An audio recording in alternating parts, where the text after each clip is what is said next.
Hi friends, இன்றைக்கி என்ன message தெரியுங்களா?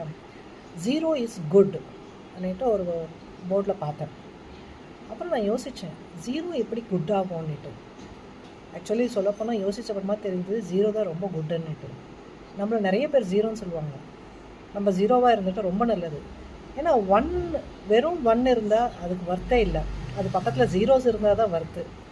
நம்ம 0வாக இருந்தோன்னா ரொம்ப வர்த்தாக இருக்கும். அதனால் 0 இஸ் குட். நம்ம எப்போவுமே 0வாகவே இருப்போம். சில பேருக்கு நம்ம 0வாக தான் தெரியும்.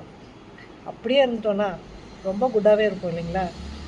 ஏன்னா 1 பக்கத்தில் இல்லை, 9, 8 பக்கத்தில் இல்லை, 7 பக்கத்தில் இல்லை, எல்லா நம்பர் பக்கத்துலேயும் 0 வந்தால் தான் அதனுடைய வேல்யூவே இன்க்ரீஸ் ஆகும். இல்லைனா 1 1 தான், 2 2 தான், 3 3 தான், 4 4 தான். அந்தந்த நம்பருக்கு தான். அது பக்கத்தில் 0 வந்தால் தான் 10, 100, lakhs, 1000, crores எல்லாமே வர்றது. அதனால் நம்மளை 0ன்னு சொல்கிறதுனால நம்ம ஒன்றும் 0 ஆகிட போகிறதில்ல. நம்ம எப்போவுமே 0னா குட்டாக தான் இருப்போம். அதனால் நம்ம 0வாகவே இருந்துடலாம். ஓகே, நம்ம குட்டாகவே இருப்போம் எல்லாருக்குமே. தேங்க்யூ.